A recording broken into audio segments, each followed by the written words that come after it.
tal amigos? Acá un nuevo encuentro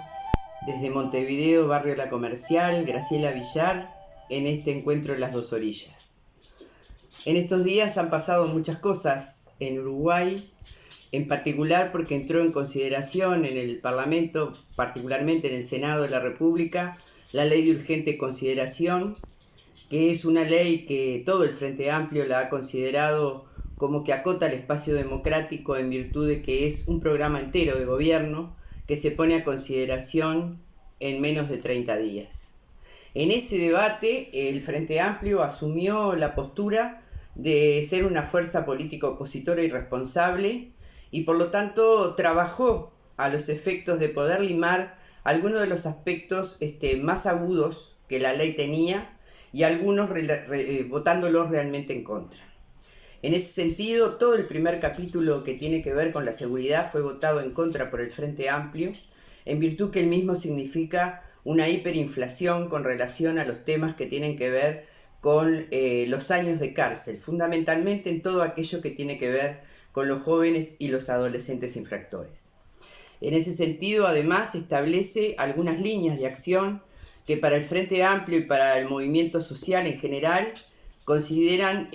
un alto factor de letalidad, en tanto que amplía el concepto de legítima defensa y lo hace extensivo a situaciones que pueden generar incluso que un joven que pueda romper un alambrado en un campo sea asesinado en legítima defensa cuando probablemente lo que va a robar sea un kilo de papas. En ese sentido, para nosotros, el límite entre el valor de la vida y el valor de la propiedad queda seriamente cuestionado y fue totalmente rechazado. También porque en el marco de este capítulo que tiene que ver con la seguridad, se penaliza nuevamente lo que es las manifestaciones populares, en el sentido de que el tema de los piquetes aparece como parte de un tema de seguridad y puede ser brutalmente sancionado. Aspectos que no tienen una redacción adecuada con relación a qué es sentirse agraviado por parte de la fuerza policial, que pueden generar una amplitud de penalidades muchas veces injustificadas, generando, en este caso, no solo para el movimiento sindical con el tema de la represión en el derecho de huelga y su limitación, sino que además para todo aquel vecino o vecina que se exprese frente a determinados actos de injusticia o que reclame con su legítimo derecho algunas necesidades de sus propios barrios, puede ser penalizado brutalmente sin tener antecedentes que realmente el marco normativo que existía en el país lo justificaran o lo hicieran necesario. En ese sentido, fue una batalla muy fuerte de la bancada de legisladores, en senadores en particular, por disminuir estos aspectos, pero fue votada en contra drásticamente. Con relación a algunos artículos que afectaban directamente lo que son los bienes del país, es decir, sus empresas públicas, y en este caso estamos hablando en particular de Antel y de ANCAP, lograron que ambos artículos que mencionaban este tema salieran de esta ley de urgente consideración para tratarse posteriormente, cosa que es, desde todo punto de vista, un éxito político, porque la desmonopolización de alcoholes no tenía fundamentos empíricos para mostrarle a la población que efectivamente la compra de los alcoholes en el exterior podían significar un beneficio para el país, y porque además ANCAP es una empresa estratégica desde el punto de vista del papel del Estado en la distribución de los mismos. Si tomamos en consideración incluso los subsidios de eso que no tiene que ver con la nafta o el gasoil, pero que sí tiene que ver con el gas, que hoy está subsidiado en el Uruguay porque tenemos una empresa pública que es la que regula los precios. Y por otro lado, esta ofensiva contra Antel, donde nuevamente se demuestran los intereses de las grandes corporaciones multinacionales en el área de la intermediación, en todo lo que tiene que ver con las plataformas, que apuntan a sacarle el monopolio a Antel y evitarle que pueda desarrollar contenidos que son los que fundamentalmente generan en este siglo XXI las condiciones necesarias para poder, haciendo de una empresa del Estado una empresa que facture convenientemente, pero que además garantice, como lo ha hecho hasta ahora, que todo el país tiene acceso a Antel y tiene acceso a Internet para generar y disminuir la brecha digital que normalmente cuando estas empresas son privadas no le ponen énfasis necesario porque lo que le interesan es el cobro de las mismas y no la democracia de la participación en estos nuevos medios de comunicación que hoy hacen al siglo XXI.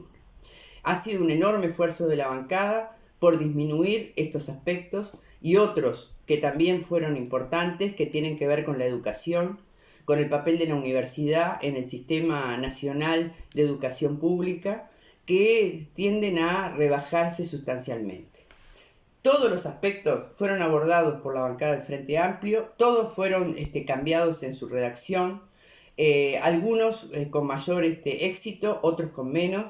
pero la postura del Movimiento Popular y del Frente Amplio sigue siendo un rechazo a esta ley por considerarla justamente que impone la discusión de un